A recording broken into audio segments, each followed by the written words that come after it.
Amém, graça e paz. Estou tentando aqui achar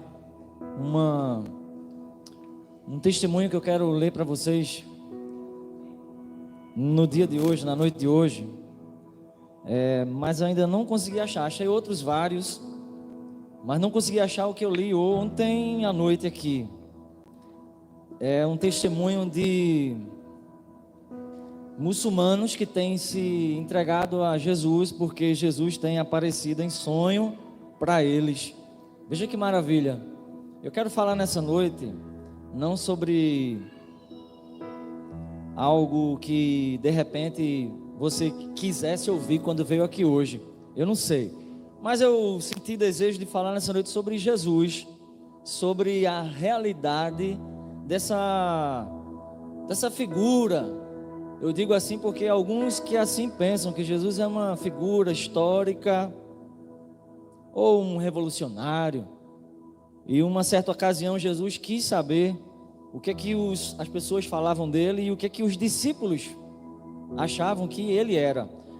E eu vou dizer uma coisa com toda sinceridade, meus irmãos, a grande razão, eu falo isso para você que está aqui na igreja hoje pela primeira vez, que ainda não é um cristão evangélico.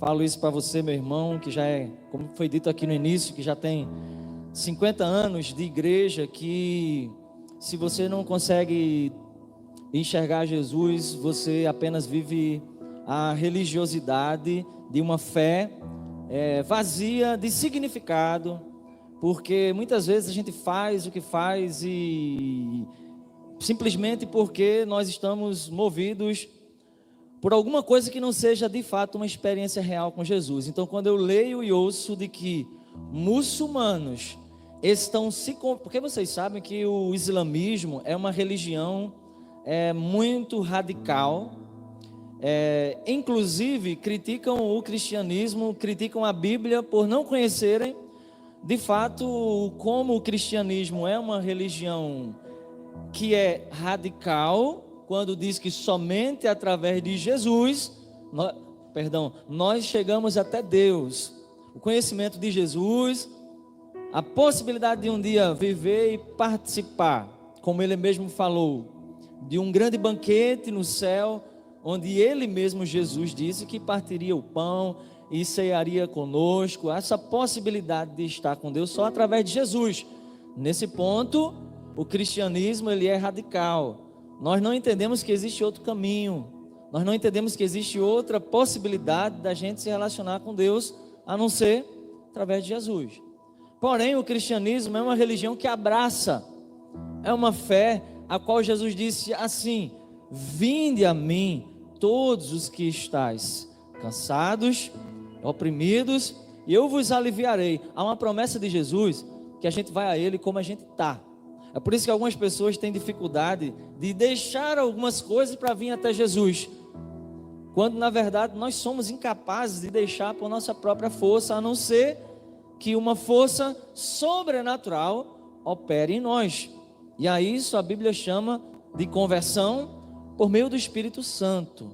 Mas por que eu estou dizendo isso? Porque o cristianismo ele abraça, de maneira que é bem-vindo o mentiroso, é bem-vindo o adúltero, é bem-vindo o ladrão, é bem-vindo o violento, é bem-vindo os que têm dificuldade com a sua sexualidade por entender que de repente estão num corpo errado, como a gente vê hoje, né? É bem-vindo então toda sorte de pessoas com as mais diversas crises existenciais, porque o abraço de Jesus é que é o segredo, não é a igreja em si, porque às vezes a igreja acaba afastando, você acaba por não conhecer Jesus, afastando o pecador de conhecer Jesus. Então é muito importante que hoje você responda essa pergunta para você: quem é Jesus para você? Porque Jesus, ele quer ter esse contato com os pecadores, aqueles que mais reconhecem e sabem que são pecadores, porque Jesus mesmo disse que os que estão bem não precisam dele. Ele disse assim, olha, ele fala que os que estão sãos, bons, não precisam de médicos. Eu quero falar para você hoje, o que Jesus incomoda no meu coração. Porque todos os dias, meus amados irmãos, amada igreja, todos os dias, se eu não cuidar de fazer a pergunta diária: Jesus, estás comigo?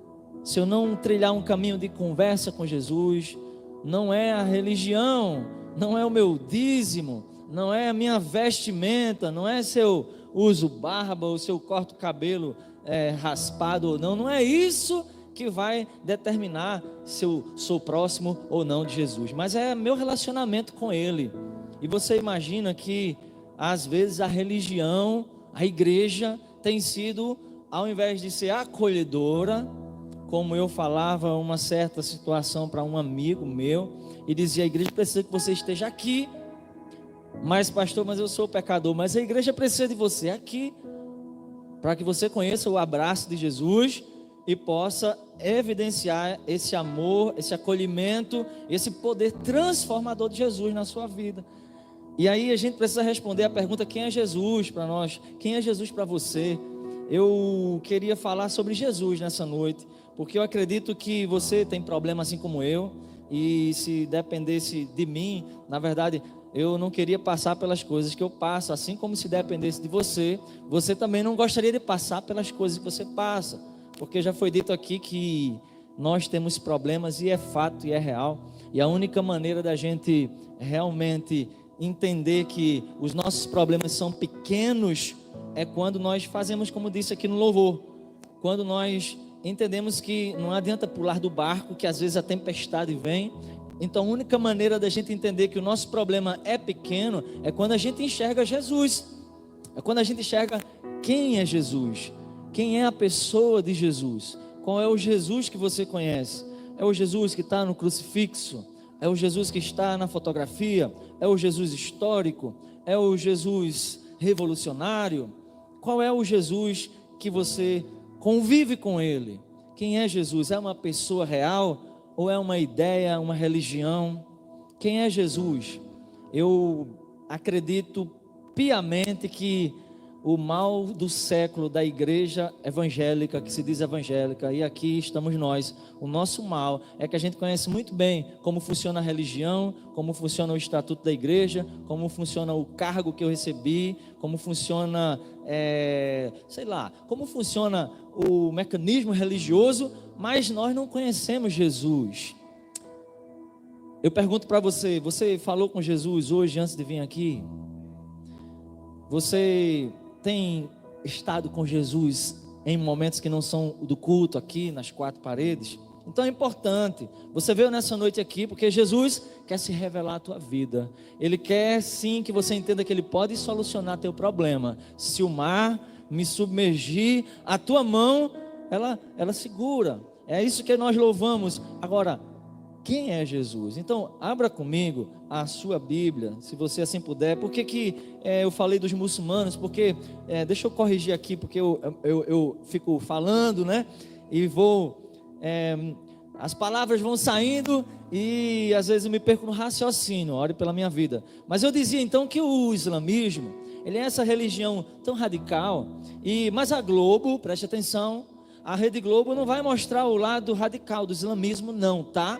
Então deixa eu revelar uma coisa para vocês, para você entender porque é que mesmo com o Espírito Santo atuando na terra, o próprio Jesus tem se revelado em sonhos para salvar muçulmanos. Você precisa entender uma coisa, então preste atenção, antes da gente ler a Bíblia lá no capítulo 16 de Marcos, mas deixa eu lhe falar algo para você entender por que é importante você sair daqui nessa noite com uma real visão de quem é Jesus.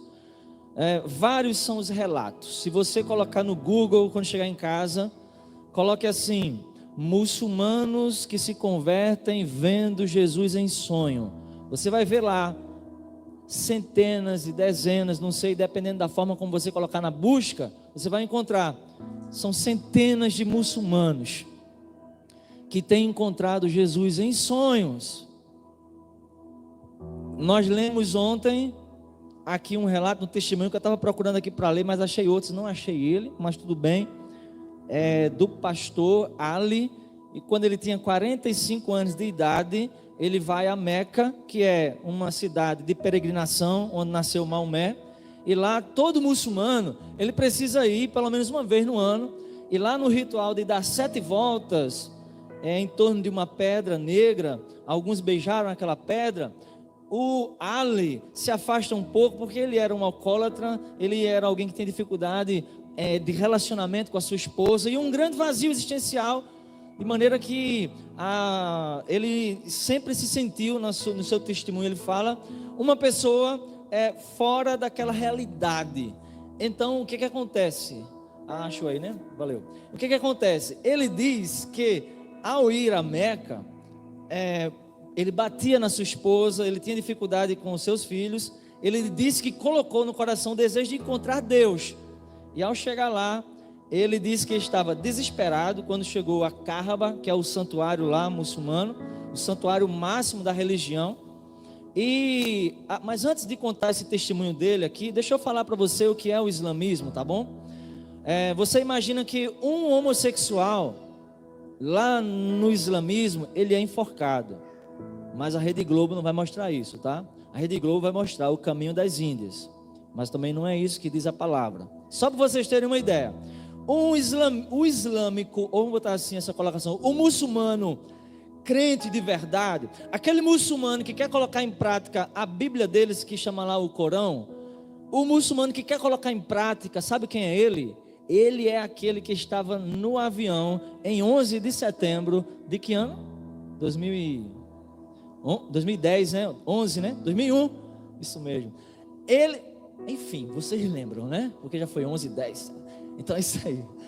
O muçulmano crente, o muçulmano que pratica o Alcorão, ele é aquele que estava num aviãozinho daquele, assassinando os impuros na cabeça dele, certo? Então, ao fazer aquilo, ele tem uma promessa no Alcorão, de chegar no paraíso.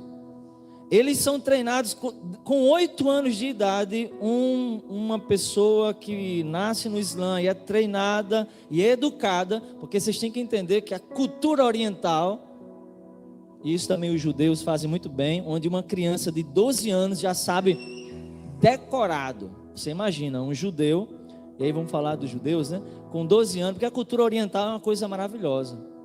A gente deveria aprender pelo menos isso com eles, de ensinar aos nossos filhos os preceitos do Senhor. E um judeu, de maneira que um menininho de 8 a 12 anos já sabe todo o Pentateuco decorado, que são os 5 primeiros livros da Bíblia. Sem falar de que ele tem que decorar pelo menos 50 salmos. Não é primeiro capítulo, primeiro versículo, não, é o salmo completo. Então a cultura oriental tem muito disso, de maneira que uma criança no Islã, com 8 anos de idade, ela já está pronta para morrer por Maomé. Ela já está pronta a assassinar. Ah, pastor, não pode falar isso. Olha, eu estou num púlpito da minha igreja, onde eu tenho uma liberdade de expressão de falar o que é verdade. Sim ou não?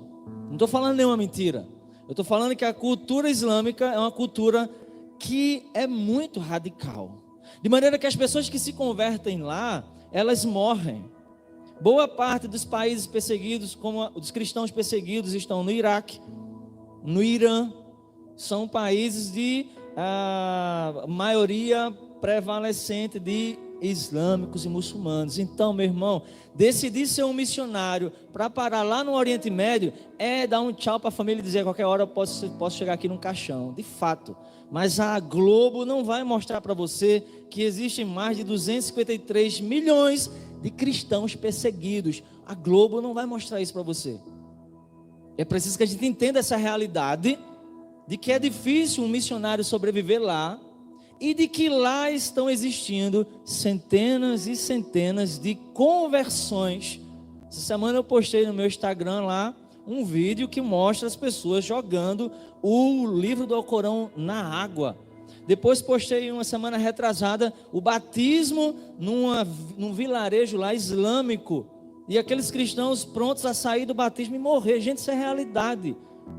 Mas por que isso acontece, pastor? Se a gente aqui tem toda a liberdade, nós temos toda a liberdade de ser crentes, e nós, muitas vezes, temos a dificuldade de permanecer firme por causa da cara feia do irmão, de algo que alguém disse que não gostei. É porque a gente não conhece Jesus, é porque você não conhece Jesus. É porque eu não conheço Jesus. Talvez a resposta esteja aí. Então, na euforia, muitas vezes, Jesus estava rodeado de pessoas e teve esse momento que ele perguntou aos seus discípulos: quem sou eu? E eu quero que você responda essa pergunta hoje. Mas antes, então, agora, entendendo a cultura islâmica, como é difícil alguém se converter, talvez você entenda o testemunho aqui do nosso irmão Ali Pektashi, onde ele, de repente, caminhando ali, os peregrinos caminhavam, rodeavam a pedra lá no santuário de Kaaba, e ele disse que se afastou um pouco, deu as 7 voltas, mas não aconteceu nada. E a sua oração era: eu quero encontrar Deus, eu quero encontrar Deus. Quando todos se retiraram para as suas tendas, ele foi dormir do lado de fora, porque eles ficam em média 7 dias lá em Meca, tá? Então era muito quente, e foi quando Jesus apareceu a ele durante um sonho. A mensagem do Senhor era que ele largasse tudo e espalhasse o evangelho. Ali conta que Jesus veio, tocou no seu peito e deixou uma marca na sua pele. Marca que ele exibe até hoje. Ele diz que Jesus tocou com uma mão na sua testa e uma outra mão no seu peito. E ele diz que onde a mão de Jesus tocou no peito, os cabelos que eram pretos ficaram brancos. E ele acordou no dia seguinte assustado. Para ele teria sido só mais um sonho. Veja que interessante. Ele diz assim: eu sabia que eu pertencia a Deus de alguma maneira, só não sabia como. Ali conta que Jesus tocou em seu peito e deixou uma marca na pele que ela exibe toda vez que conta o seu testemunho. Ele diz assim: eu circulei a Kaaba, que é o santuário, observei que todos beijavam a pedra, mas eu caminhei para o outro lado porque acreditava em algo mais vivo, em um Deus vivo. E o meu único pedido era que ele me ouvisse, se ele existisse. Ele diz assim: no sonho Jesus coloca o dedo na minha testa e no meu coração, e ele sorria para mim, É interessante que eu estava lendo um relato de um organizador desses dados, assim, de uma comissão de igrejas perseguidas. Ele dizia que 80% dos relatos dos muçulmanos a respeito de Jesus aparecer, Jesus aparece sorrindo. Isso é maravilhoso. Interessante, hoje mesmo à tarde eu estava lendo que um acadêmico, ele estava sendo preparado para ser um mestre lá do islamismo, e a tese que ele teria que fazer era comparar a Bíblia cristã com o Alcorão, e ele disse que Jesus apareceu para ele no meio daqueles estudos. Gente, isso é real, isso a Globo não mostra, mas você pode acreditar que ninguém ia brincar de ser crente. Hoje aqui no Brasil, ser crente está na moda, porque ser crente no Brasil é receber promessa de Deus. Ser crente no Brasil é ser cabeça, não ser cauda. Ser crente no Brasil é só vitória, Então ser crente no Brasil é tranquilo.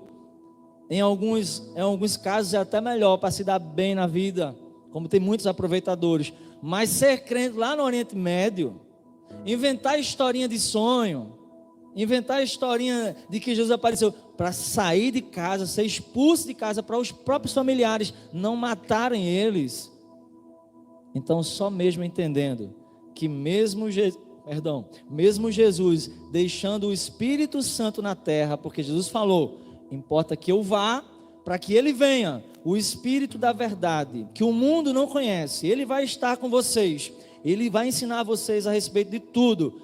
Mesmo o Espírito Santo atuando nos dias de hoje, Jesus tem aparecido em sonhos a muçulmanos. Isso é real, e isso tem a ver com aquilo que ele mesmo falou na sua palavra. Jesus fala que se manifestaria aquele que cresce. O relato dos muçulmanos que têm sido encontrados por Jesus em locais que não tem missionários ainda lá, é que há um desejo neles de conhecer Jesus, como existia no pastor Ali aqui, que conta. E eu queria então que você pudesse entender nessa noite que Jesus é real, mas qual é o Jesus que você tem se relacionado? Porque quando a gente fala que ele está aqui, não é porque a gente diz que é bonitinho dizer que ele está aqui, é porque foi ele mesmo que disse que estaria. Então, vamos ler um texto bíblico. Agora, abra sua Bíblia em Atos, Marcos. Abra sua Bíblia no Evangelho de Marcos, no capítulo 16. 16 é uma outra história. Abra no capítulo 8. E a gente vai ler uma passagem muito conhecida. Capítulo 8. Se você já chegou ao capítulo 8, vá até o versículo 27. Jesus é real. Ele está aqui, mesmo sem a gente merecer. Ele tem salvado vidas. Então, liberte-se do seu pensamento religioso, certo? Procure Jesus. Senão você passa 30 anos na igreja e você vai receber aquela palavra: não te conheço. Quem é Jesus para você, né? Então, no capítulo 8, no verso 27, Jesus diz assim o texto bíblico. Vamos ler. E saiu Jesus e os seus discípulos para as aldeias de Cesareia de Filipe. No caminho ele perguntou aos seus discípulos dizendo: Ei, quem dizem os homens que eu sou? E eles responderam: João Batista, mas alguns dizem que tu és Elias, e outros dizem que tu és um dos profetas. Disse-lhe novamente: Mas vós, ou seja, vocês, quem vocês dizem, né, que eu sou? E Pedro respondeu: Tu és o Cristo. O evangelista Mateus vai completar que Pedro diz assim: Tu és o Cristo, o Filho do Deus vivo. A questão proposta, vamos colocar assim, por Jesus, ela continua hoje, igreja. Eu coloco aqui que até hoje as pessoas continuam tentando responder a pergunta de quem é Jesus. As pessoas continuam. Você pode responder para você agora: quem é Jesus? No texto a gente viu que os discípulos, eles falaram algumas coisas que refletiam a realidade do momento que o povo passava naquele instante, certo? Então havia algumas correntes religiosas ou sociais na época lá que essa história aconteceu, que queriam libertar o povo de Deus do jugo dos romanos. Então havia alguns messias, havia alguns grupos políticos, era uma confusão, e não havia somente uma pessoa fazendo milagres, sabe? Haviam alguns milagreiros na época de Jesus.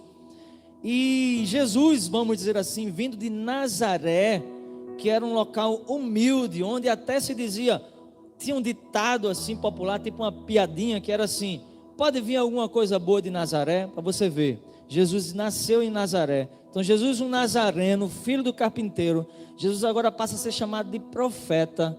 Ele começa a pregar. Os saduceus, os fariseus começavam a dizer assim: rapaz, esse filho de José, esse nazareno, ele veio lá daquele interiorzinho, mas olha como ele fala com autoridade. É diferente o ensino dele.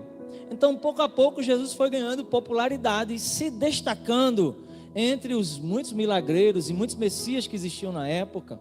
Um pouco antes de Jesus vir, existiu ali a revolta dos macabeus, onde houve todo um processo com os judeus, onde eles achavam que realmente iam ser livres e acabaram ficando novamente aprisionados. Depois vem ali os romanos, e então era uma crise social que existia. E sabe o que acontece hoje? Vamos dizer assim, que o mundo daquela época em que Jesus veio estava todo bagunçado, e eles precisavam identificar quem era Jesus. O mundo de hoje também está todo bagunçado, porque hoje as pessoas não sabem qual igreja eu vou frequentar, ou eu vou me converter, porque a igreja lá diz que é lá, a igreja cá diz que é cá. Então o mundo hoje, os valores estão invertidos. Você sabe por que você não consegue se firmar? Você que já entregou a vida a Jesus, o diz que é crente, sabe por que você não consegue se firmar na obra? Porque você precisa de um relacionamento mais pessoal com Jesus. Você precisa responder a pergunta que Jesus vai perguntar daqui a pouco. Na verdade, que já perguntou na leitura do texto. Porque o mundo tem discurso sobre Jesus, não é verdade? Olha, uma pessoa de esquerda vai dizer que Jesus foi um revolucionário. Jesus nunca foi de direita nem de esquerda. Jesus disse: o meu reino não é desse mundo. Jesus, ele sempre foi a favor de que o reino de Deus fosse vivenciado pelas pessoas. E o reino de Deus é amor, alegria e paz. É por isso que ele vai dizer: bem-aventurados são os pacificadores. Bem-aventurado é aquele que reparte o seu pão. Então a ideia de repartir um pão não é de esquerda nem de direita. A ideia de repartir um pão é o amor.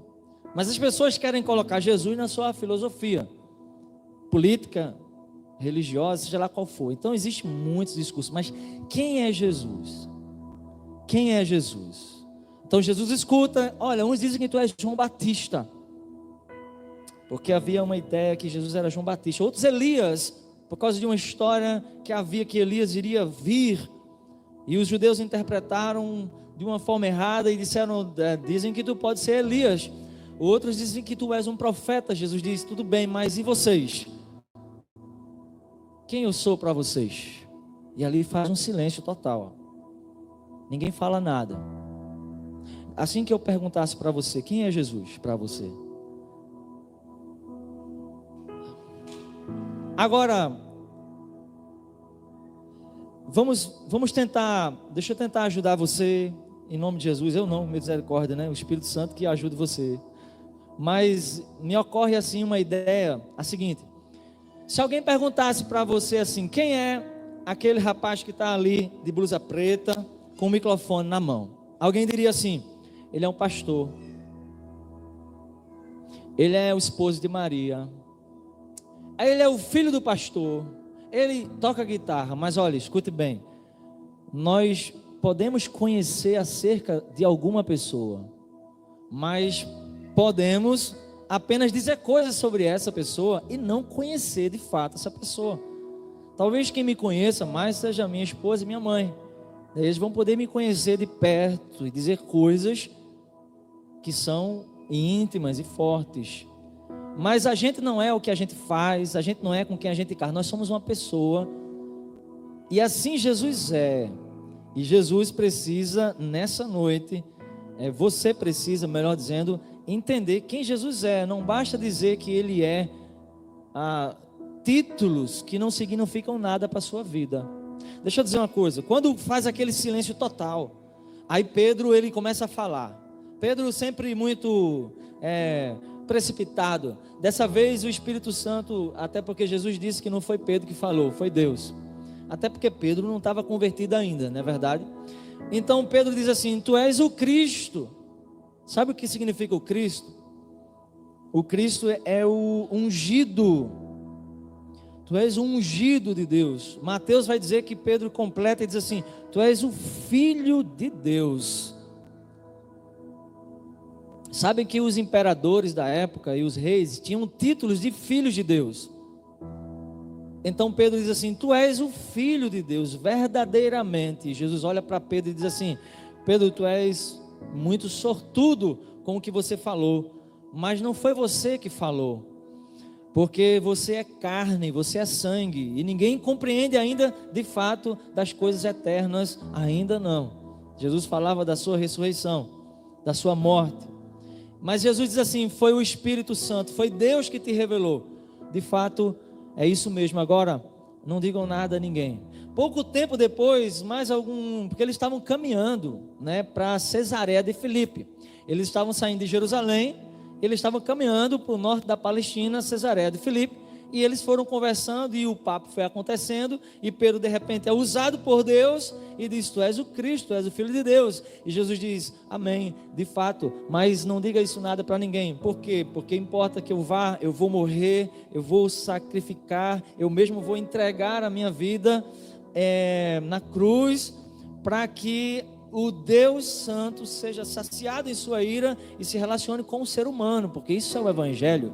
E então Pedro fica ouvindo aquela história com a mente revolucionária de que Jesus ia ser alguém que iria reinar. Vocês lembram que uma das mães dos apóstolos pergunta para Jesus assim: Jesus, vem cá, eu trouxe uma torta para você. Daí Jesus vai e come a torta, Quer dizer, aqui eu estou imaginando. Mas depois aquela mãe diz assim: olha, quando você se sentar no seu trono, vou te pedir um favor, Jesus. coloca um filho meu de um lado, essa mãe gostava dos filhos mesmo, viu? Coloca um filho meu do lado e coloca um outro filho do outro lado, Jesus. Porque na mentalidade deles, Jesus ia reinar, e Jesus não ia para a cruz. Então quando Jesus começa a dizer que vai para a cruz, que vai sofrer, que vai morrer, e quem quisesse segui-lo também entendesse que tem que tomar a sua cruz, e olha, quem toma a cruz e segue Jesus, só tem um caminho, é a morte. E a Bíblia vai explicar o que é isso, quando ele fala que é a morte para o velho mundo, ou perdão, para a velha natureza, é a luta, é a crucificação de si mesmo. Mas ok, Jesus olha para Pedro, porque Pedro está naquela mesma conversa, o mesmo Pedro que foi usado por Deus, agora ele olha para Jesus e diz assim: mestre, morrer na cruz, ser crucificado, que isso nunca te aconteça. E Jesus olha para Pedro e diz: para trás de mim, Satanás. Então, não foi Pedro que teve aquela percepção sobrenatural de que Jesus era o Filho de Deus. De fato, foi uma revelação do céu.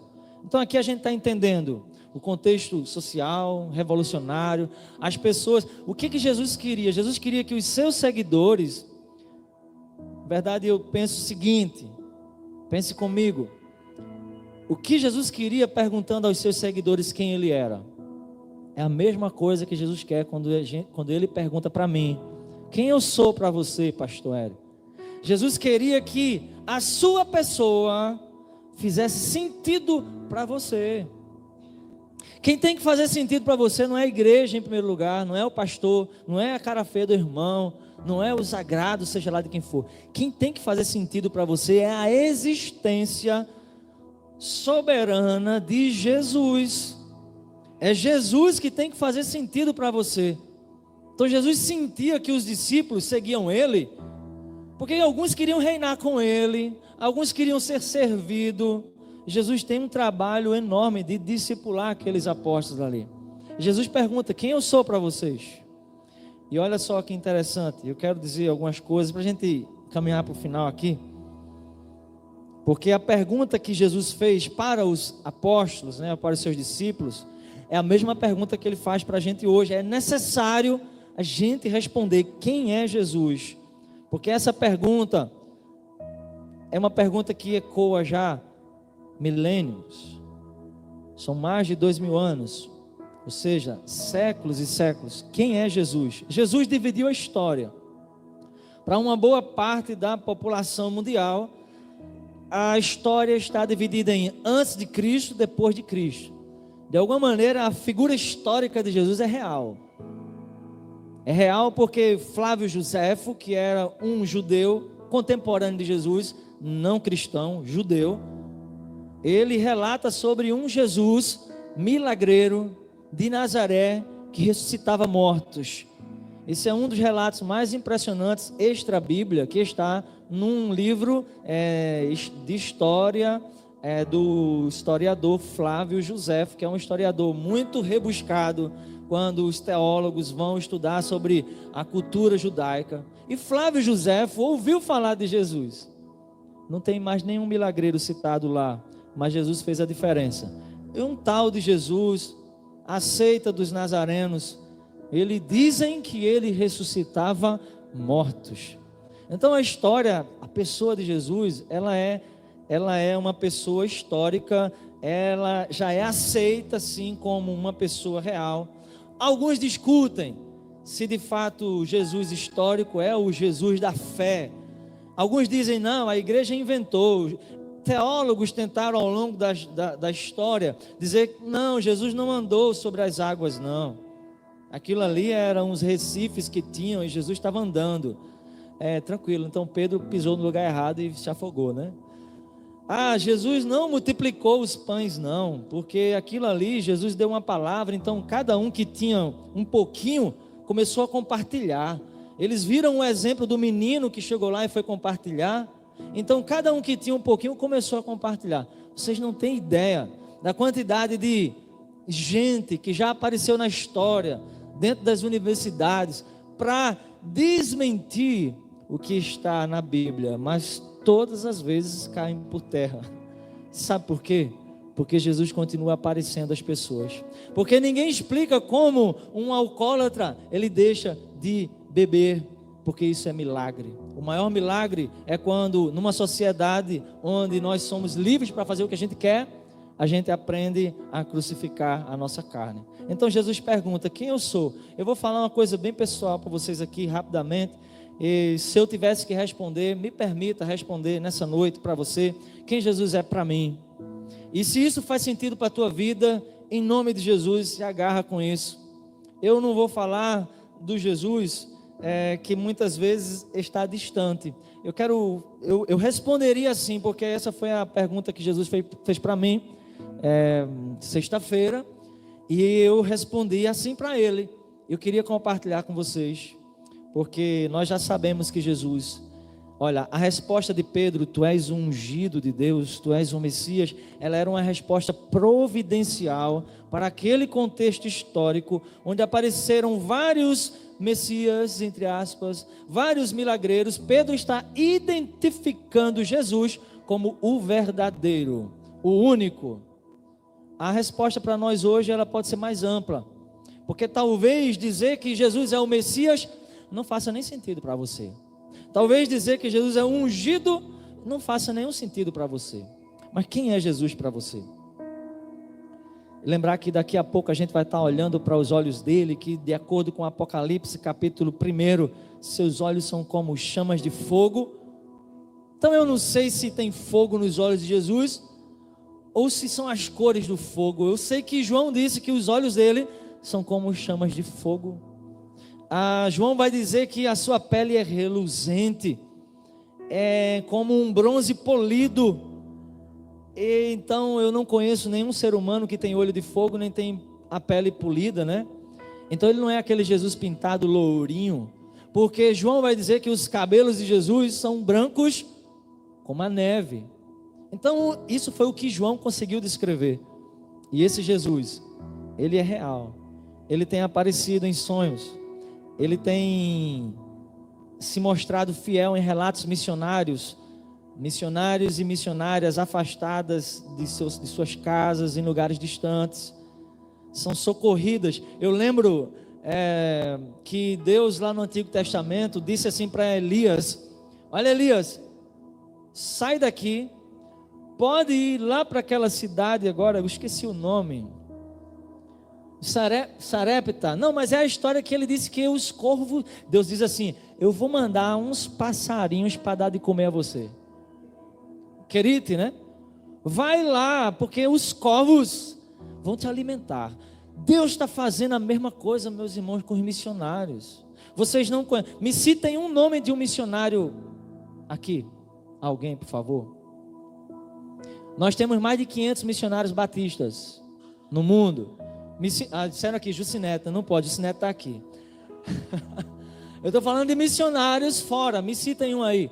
Não precisa citar, não estou fazendo isso para envergonhar vocês não, porque eu também não sei, tá? Só para você não ficar assim. A gente lê, a gente esquece, mas são mais de 500 missionários. E são histórias incríveis, impressionantes. Eles têm sido sustentados por Jesus. Jesus é muito real, meus irmãos. Jesus não é uma religião. Sabe qual é a religião mais perseguida do mundo? Qual é a religião mais perseguida do mundo? É o cristianismo, tá certo. Mas você é cristão e não sabe disso. A religião mais perseguida do mundo é o cristianismo. Sabe qual é o livro mais odiado do mundo? Se você está com a sua Bíblia, pegue ela bem forte aí, ó. Esse é o livro mais odiado do mundo. Sabe por quê? Você sabe por quê. Jesus está prestes a voltar.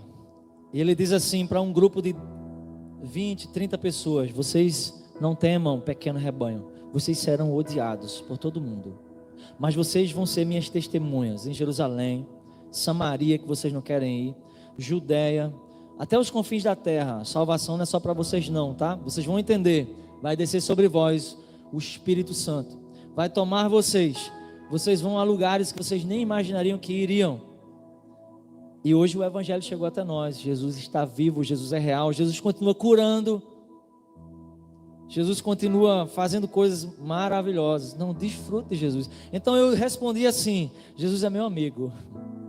Jesus é meu amigo, amém? Jesus é meu amigo, Jesus é seu amigo.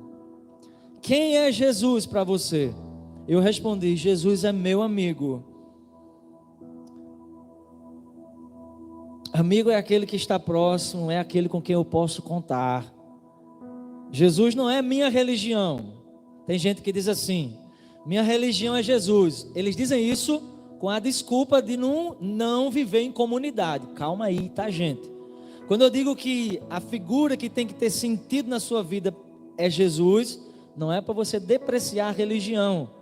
Porque Jesus diz assim: onde 2 ou 3 estiverem reunidos, ali eu estarei. Jesus, ele fala sobre o agrupamento, o ajuntamento. Jesus diz assim a Pedro: as portas do inferno não prevalecerão contra a minha igreja. Tem um monte de crente que diz: Jesus é minha religião, então eu não preciso de igreja. Está errado. É porque o Jesus que essas pessoas começaram a conhecer foi fruto de algumas decepções ao longo da vida com pessoas, com a fé, né? Nunca com Jesus. Mas escute isso: Jesus é meu amigo, Jesus é seu amigo. Ele diz assim: eis que estou convosco até o final do século. Onde estiverem 2 ou 3 reunidos, eu estarei. Jesus está aqui, gente.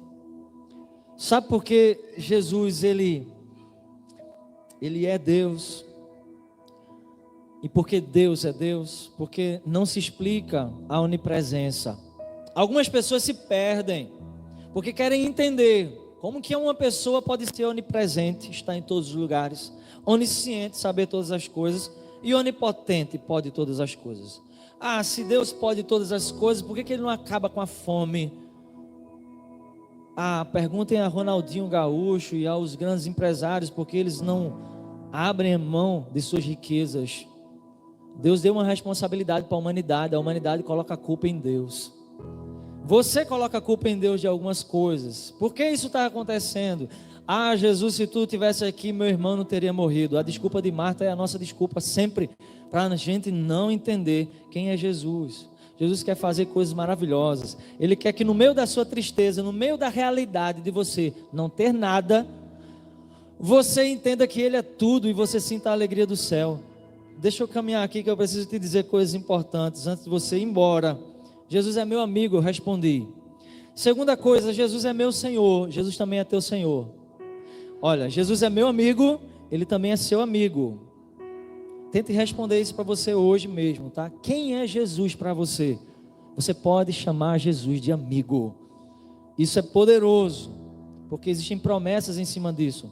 Promessas de revelação, de manifestação da presença de Jesus, promessa de socorro presente. Mas Jesus também é meu Senhor, aquele de quem a minha alma é escrava, e o meu espírito lhe obedece. Como Senhor, Jesus é aquele, meus queridos, que dirige a nossa vida, que controla a nossa vida. Você pode dizer nessa noite que Jesus é teu Senhor? Se Jesus é teu Senhor, significa que as escolhas não são suas. Em primeiro lugar, você deve consultar Ele, Jesus, o que é melhor. Porque a gente faz escolha todos os dias, escolhas simples como tomar uma água ou não tomar água agora. Mas escolhas mais sérias. Mas em todas essas escolhas, quando a gente entende que Jesus é nosso Senhor, eu estou dizendo justamente que a minha vida não é mais minha. Minha vida tem um dono. O título de Senhor não é apenas um título opressor, como algumas pessoas colocam. Não. Quem se entrega ao senhorio de Cristo é cuidado por Ele, é zelado por Ele, é protegido por Ele. Então, Jesus, Ele é nosso Senhor. E para finalizar, Salvador. Quem é Jesus? Pedro disse: tu és o Messias, tu és o ungido, tu és o Filho de Deus. Nós dizemos nessa noite: Jesus é nosso amigo, faça dele seu amigo. Jesus sabe o que é uma amizade, gente. A Bíblia fala que Jesus veio e em determinado momento o evangelista João vai dizer que Jesus olha para os discípulos com os quais ele conviveu durante 3 anos, pessoas ainda que não eram convertidas, porque Pedro só veio se converter verdadeiramente, entender a missão, depois que Jesus ressuscita, e os demais apóstolos também. Mas Jesus olha para eles e diz assim: meus amigos, não vos chamo mais de discípulos, porque o discípulo não sabe o que faz o seu Senhor. Eu chamo vocês de amigos, vocês são meus amigos. Jesus gosta de relacionamento, porque quando Jesus aparece para Paulo no caminho de Damasco e diz: Paulo, eu te escolhi para você fazer algo maravilhoso, você vai pregar o evangelho com essa tua sabedoria no mundo grego, você vai ser o grande doutrinador da igreja, você vai falar umas coisas também que ficou meio por fora, mas eu vou te usar mesmo assim. Mas só que Jesus não empurra ele e dá um chute e diz: vai, não. Jesus traz Pedro para a Arábia Saudita, traz Paulo para a Arábia Saudita e fica com Paulo durante 3 anos. Durante 3 anos Jesus está conversando com Paulo, Jesus está ensinando o apóstolo Paulo. Jesus é amigo, ele gosta de relacionamento. É por isso que ele diz: onde 2 ou 3 estiverem, eu estarei. Mas também ele diz assim: quando você estiver no quarto, no secreto, eu estarei lá também com você. Quem que ignora a realidade de Jesus? Somos nós. Somos nós, por causa de muitas coisas, dos problemas, das coisas boas também, como uma boa série de Netflix, um namoro, um trabalho. Coisas boas nos afastam do melhor, que é Jesus. Mas Jesus é Salvador. Quando a gente entende que Ele é Salvador, Ele é aquele para o qual se move toda a nossa adoração. Eu adoro Jesus e somente a Ele. Quando eu entendo que Ele é Salvador, Ele veio para redimir o homem da sua condição de destituído da glória de Deus. Romanos 3:23 diz que todos pecaram, todos pecaram. Eles estão afastados de contemplar a beleza de Deus, de ter relacionamento com Deus. Jesus é nosso Salvador, porque na cruz do Calvário Ele diz assim: está pago, em tuas mãos eu entrego o meu espírito. Esse Salvador, Ele exige adoração exclusiva. Mateus 4:10, somente ao Senhor teu Deus adorarás, disse Jesus, e somente a Ele preste culto. Então eu costumo dizer que nós vamos ver no céu muitas pessoas: Pedro, João, Tiago, Maria, José. Nós vamos ver no céu. Mas o culto e a adoração, Jesus precisa fazer ele precisa fazer sentido especial. Ele é Salvador. Jesus é a pessoa, meus queridos, que tornou mais evidente a realidade do céu e a realidade do inferno. Não existe na Bíblia ninguém que pregou mais sobre o céu e ninguém que evidenciou mais a realidade do inferno do que Jesus Cristo. Então Ele aproveitou bem os 3 anos que Ele teve para marcar a história e para justamente evidenciar as alegrias do céu e a realidade do inferno. Eu queria que você abrisse a sua Bíblia em Mateus 8 e o versículo 11 e 12. Eu acho que até num culto passado, acho que o irmão Erison leu aqui também essa parte. Mateus 8, verso 11 e 12. Se tiver como colocar aí, Maria, por favor, coloca aí. Porque Jesus, Ele é real. Talvez, olha, você diga assim: mas mais uma vez, o pastor Hélio vai falar da mesma coisa que ele sempre fala. Olha, não adianta, eu poderia até, não só eu, mas qualquer um dos pastores, né, aqui, poderíamos até trazer assuntos curiosos, rebuscados, sistemáticos, teológicos, acadêmicos, mas é como o pastor Valdeci falou lá nos Freitas: a mensagem para os dias de hoje é essa, é a mensagem que te coloca de frente de Jesus. Quem é Jesus? Jesus faz sentido para você? Então não importa se você já ouviu algo parecido com o que eu estou lhe dizendo, a pergunta é: isso já faz sentido para você? Você já tem praticado isso? Você tem praticado relacionamento com Jesus? Então eu coloco aqui que as alegrias do céu foram registradas por Jesus, assim também como Ele deixou claro o ranger dos dentes dos exilados no inferno. Ah, pastor, mas o inferno é uma realidade que não cabe na minha mente. Muitas coisas não cabem na nossa mente, meus irmãos. Muitas coisas. Mas lembrem-se, quem tirou Adão e Eva do jardim do Éden foi o desejo de conhecer, desejo de querer ser igual a Deus, a falta de humildade de reconhecer que a sua mente é limitada e que tem coisas que são inatingíveis. E está escrito na Bíblia: os meus caminhos não são os vossos caminhos, diz o Senhor. Aí Jesus fala isso aí, ó. Eu vos digo que muitos virão, isso aqui é festa no céu, tá? Muitos virão do Oriente e do Ocidente e se assentarão à mesa com quem? Com Abraão, Isaac e Jacó no reino dos céus. Vamos tentar ler aqui todo mundo junto? Se vocês lerem bem bonito, eu termino logo. Mas eu vos digo...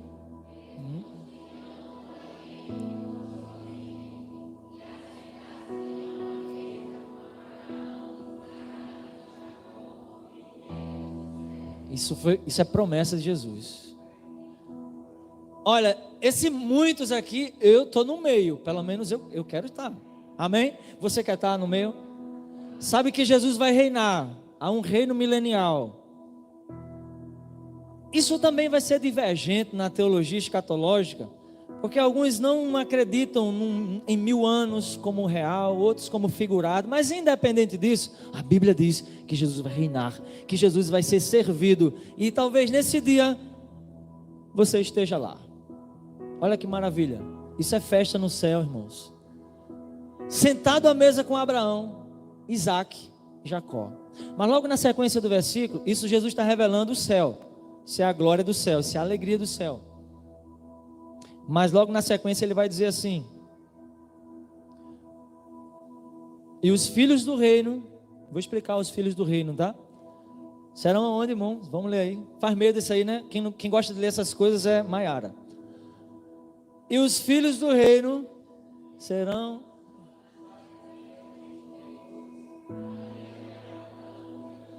Olha, os filhos do reino aqui eram os fariseus, os judeus, porque havia um contexto de que não entenderam quem era Jesus e alguém surpreendeu Jesus com a fé. Aí Jesus diz: olha, os filhos do reino, aqueles que deveriam aceitar a palavra, aqueles que estão na igreja, para você entender melhor, é eles que serão lançados. Olha, os que estão perto de mim na igreja serão lançados em trevas exteriores, e ali haverá choro, pranto e ranger de dentes. Mas os distantes, os de longe, vai vir gente do Oriente, do Ocidente, e eles vão desfrutar do céu. Mas vocês que estão tão perto serão lançados em trevas exteriores. Jesus falava isso aqui, o texto lá específico, no contexto para a realidade deles lá. Mas isso se aplica a nós hoje, porque céu e inferno são realidades atemporais. Eles existem independente de mim e de você. Não só no cristianismo, mas no islamismo e em outras religiões. Mas essa realidade do dia do juízo é uma realidade evidente em outras culturas. Então, eu penso assim, meus irmãos, para a gente encerrar. Jesus, Ele nos convida para a gente conhecer Ele todos os dias. Quando eu conheço Jesus como amigo, eu entendo que Ele pode me ajudar nas minhas fraquezas. E eu falo relacionado a pecados, a lutas que vocês também têm para se firmar. Quando eu entendo que Jesus é meu Senhor, eu compreendo que Ele dirige a minha vida e que Ele tem um plano maravilhoso para a minha vida. Quando eu entendo que Ele é meu Salvador, eu entendo que Ele está querendo me livrar desse lugar aí, onde haverá pranto, choro e ranger de dentes. Quem é Jesus para você? Agora deixa eu dizer uma coisa. Fique de pé em nome de Jesus, vamos orar. Eu só quero dizer para você uma coisa: amigo, Senhor e Salvador, quem é Jesus para você? Talvez eu esteja não sei se vou me colocar de maneira correta. Se você não me entender, me perdoe. Desses três aqui, amigo, Senhor e Salvador, para esse momento agora de oração que a gente vai fazer, eu queria que você convidasse o amigo Jesus. Deixa o Senhor um pouco aqui agora, deixa o Salvador um pouco aqui. Convida um amigo Jesus. Porque nós somos dignos do inferno. Nós não somos dignos do céu. Nós somos merecedores do inferno. E vamos convidar. Eu digo que nós somos merecedores do inferno porque a Bíblia diz isso, tá, gente? Então convidemos o amigo Jesus nessa hora para falar ao nosso coração. E aí eu peço que você possa entregar a sua vida a Jesus, ao amigo Jesus. Entrega a tua vida ao amigo Jesus nesse momento. Esse amigo Jesus que aparece sorrindo para os muçulmanos em sonhos. O amigo Jesus. E se você convidar ele nesse momento, possa ser que ele venha, possa ser que não. Eu não sei, né? Não vou prometer aquilo que não sou eu que posso cumprir. Mas eu acredito sim no que está na palavra. Onde houver um coração sincero, um clamor sincero. Então não sei como você está com a sua esposa em casa. Convida o amigo Jesus, conta a ele agora aí seus pecados. Não sei como você está com a sua vida de santidade. Talvez você está aqui hoje, você não é crente, ou você já foi. Faz uma oração ao amigo Jesus. Fale da sua dificuldade, da sua luta, dos seus medos, né? Enfim, vamos orar ao amigo Jesus, porque antes de ser Salvador, Ele é amigo, antes de ser Senhor, Ele é amigo, porque o amigo é aquele que está próximo. E Ele disse aos discípulos: eu chamo vocês de amigo. Ele decidiu vir. Então, oremos nesse instante. Pai de amor, Deus de graça, misericórdia, falamos contigo, Jesus, nosso amigo. Te pedimos, Pai, nesse instante que o Senhor revele ao nosso coração o desejo que Jesus tem de que a gente o conheça verdadeiramente.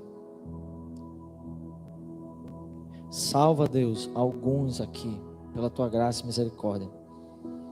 Quando esse céu se abrir, quando Jesus aparecer em seu cavalo, com milhares e milhares de anjos no céu, nos conceda o privilégio de alguns aqui estarem lá. Nós não merecemos, Deus, mas nós sabemos como a história termina. E eu quero te pedir, Deus, em nome de Jesus, que o Senhor revele Jesus, porque o Senhor pode fazer isso, Pai. Em nome de Jesus. Senhor Jesus, vem nesse lugar, faz algo maravilhoso, não porque eu estou pedindo, porque eu preciso também. Então, Jesus, Tu estás aqui. Eu quero pedir a você, meu irmão, minha irmã, Jesus está aqui. Se você estiver sentindo alguma dor em algum lugar, coloque a sua situação de saúde física agora diante dele. Peça para ele vir tocar, porque ele pode, e ele pode fazer. Se a sua dor é na alma, se é tristeza, não sei. Seu milagre é Jesus. Ontem eu estava com uma dor, algumas pessoas já sabem, eu compartilhei na minha coluna, na região final da lombar. E ontem nós oramos, algumas pessoas chegaram aqui com dores no culto de ontem, e Jesus curou, tá, gente? Quero só dizer para vocês que Jesus é real, assim como curou na minha vida também. Ah, pastor Hélio, mas por que Jesus não te deu um filho? Talvez porque Ele não quer, e Ele é soberano, e eu não estou nem preocupado com isso, gente. Só para ficar claro para você. Mas Deus tem tocado na minha vida, e ontem tocou na vida de algumas pessoas. Por isso que eu quero desafiar você. Jesus é real. Se você está com alguma dor na alma, algum pensamento, algum problema, seja o que for, Jesus está aqui Coloque a mão onde essa dor está e repreenda, porque aquilo que for do inferno vai embora. Se for de Deus para tratar a tua vida, vai ficar, e você tenha paciência. Mas se for do inferno, Jesus quer fazer algo lindo agora para você acreditar que Ele é real. Aí você coloca a mão, seja onde for aí, certo? E repreenda. Não tenha medo de achar que não vai acontecer. Apenas repreenda a dor, a enfermidade, a mágoa do coração, seja o que for. O poder da vida e da morte está na língua, é o que diz Provérbios. E Jesus nos deu autoridade sobre as enfermidades, assim como nos deu sobre os demônios, assim como nos deu sobre as potestades, que são os poderes que operam no mundo espiritual. Agora, se Jesus, você precisa crer nisso. Se você souber também de alguém que está passando por alguma situação dessa, também ore.